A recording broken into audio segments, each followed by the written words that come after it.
1987. Yeah. Love the artwork for the cover of it. Oh, yeah.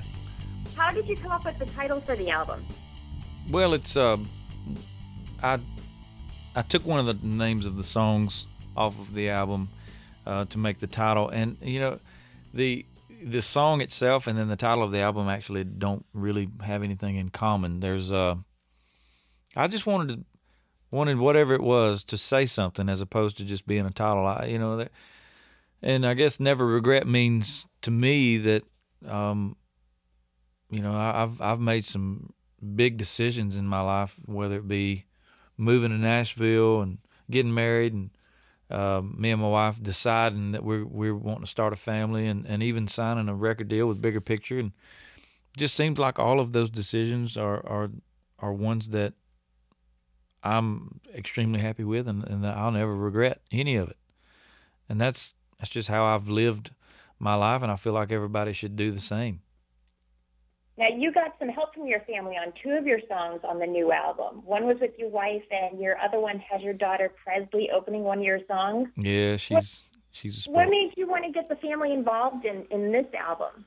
Well, me and Mindy, we write together often, and it just so happened that you know, we wrote one of these songs. One of our songs that we wrote, I thought was just killer, and not only is it a good song, it's one of those songs that a lot of people are asking me about, and you know, it just so happens that she is the co-writer of a song called Topless, mm-hmm.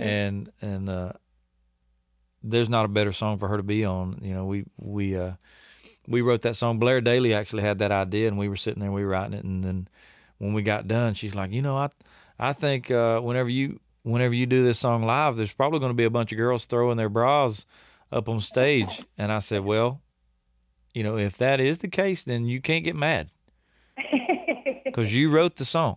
So we have a deal. She can't get mad at me. Well, that's good. Yeah. And then Preslee, I guess she's 5 now, but when she was around 3 years old, I had her singing to my microphone at the house and sing Jesus Loves Me. And I've had that MP3 for a couple of years now. And when we recorded When She Grows Up, I just thought it would be a great prelude to that song, just to have that MP3 of her singing Jesus Loves Me, because the song When She Grows Up it's all about her and her sister, you know, and mm-hmm. I just thought it would be kind of cool to have that on the record.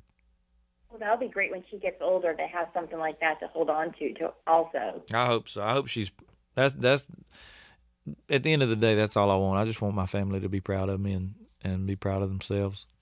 Well, you're doing a good job at it. Thank you. Now, it's been a while since we chatted. How was your trip to Australia? Oh, it was good. Long.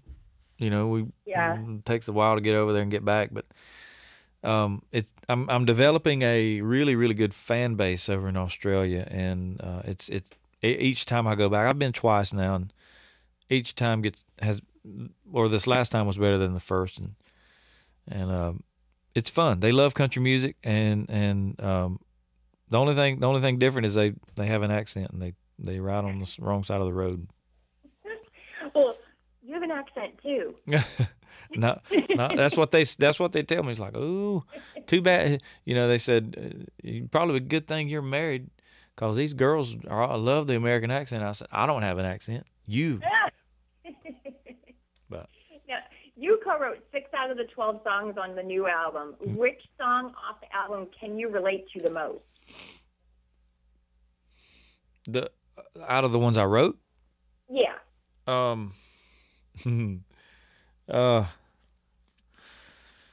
Never Regret. You know, I had a girl that I dated in school. Actually, no, not a girl. I'm talking about another song. I did date a girl in school. Anyways, I had a truck. My first truck was my prized possession, man, and I love that thing so much that if there was an opportunity to go out on a date with someone, my first question to her was, do you live on a dirt road? Because if you do, I'm not taking my truck down it. You're going to have to meet me somewhere in town. So, you know, I wanted to write a really sexy song, and I said, what says I'm into you no matter what. Better than the first line of that song saying, you know, hot summer night on the hood of my Mustang. You're looking so fine. Go on, scratch my paint. You know, that to me shows how much I'm into this girl. So, very relatable song to me. Well, CMA Fest is right around the corner, and you're holding your first Celebrity Cornhole Challenge on June 4th.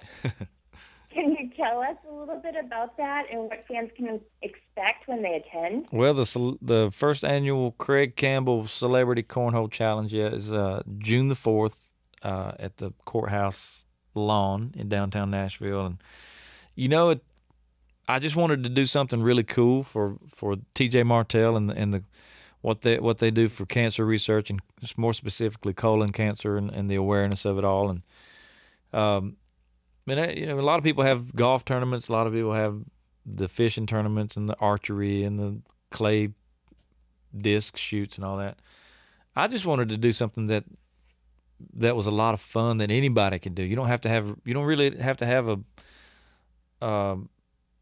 permit to do this. You know, we do this at tailgates, and so I just thought it'd be a lot of fun to raise money for such a really good cause. Just drink beer and throw bags around and just have a good time.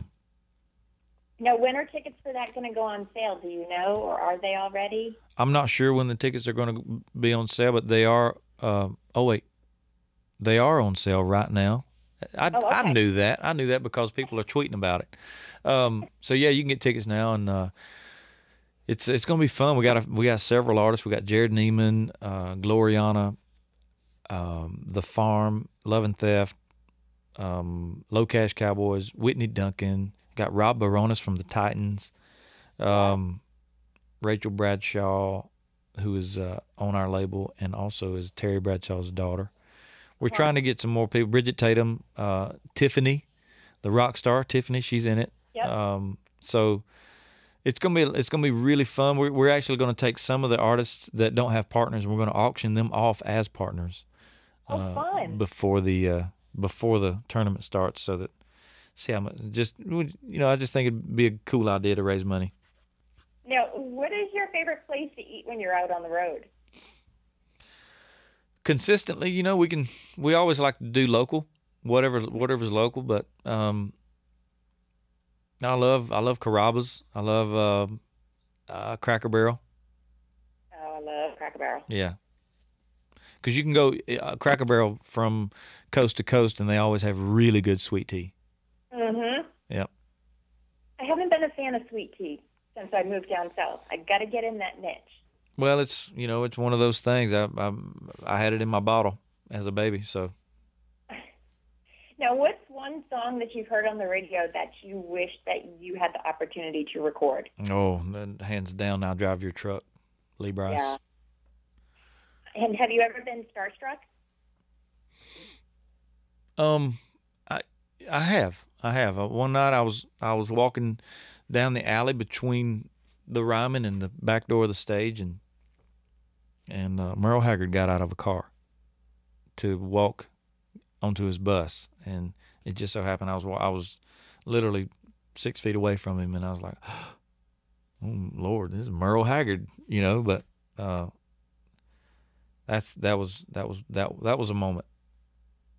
Now, where were you when you first heard your song on the radio? Everybody always remembers that. Oh, I was in between Atlanta and Chattanooga. We had just lost our Atlanta station, you know, the signal. So we switched over to US 101 Chattanooga, and maybe 5 or so minutes later it came on, and you know, the first thought was like, "Oh, I know this song." And wait a minute, that's me. And then we were like, "Wait, did somebody put in a CD?" Because I was with my radio people, and it was late at night, and then it seemed like it all triggered all of us at the same time, and we looked around and said, "Oh wow!" and we turned it up and sang along like a bunch of idiots, and it was I'll never forget that night. Well, that's all we got. I want to say thank you for taking the time to chat with us, and I'm sure we will be seeing you, following you around at CMA Fest and all of that. But can you just run down where people can find you on your website and your Twitter account so Sure. fans can touch with you? Yeah, everything is pretty much in one place. You can go to my website, www.craigcampbell.tv. There you can actually find all of the links to my socials, facebook.com/CraigCampbellTV, twitter.com/CraigCampbellTV, Vine, Instagram, all of it's right there in one spot. All right. Well, good luck, Craig. We'll be watching iTunes to see where you stand on May 7th when Never Regret comes out. And I heard the album, and I love it. You love it? I love it. Well, thank you so much. And, they always say that sophomore slump. No way. 10 times better than the debut album. Well, I love that. So you say my first album wasn't that good? No, your first album was great. Come on now. I'm just kidding with you. I've been following you around since you've been playing with Luke Bryan. Well, I appreciate it. Yeah, I'm proud of it. I think it's I think people are going to dig it.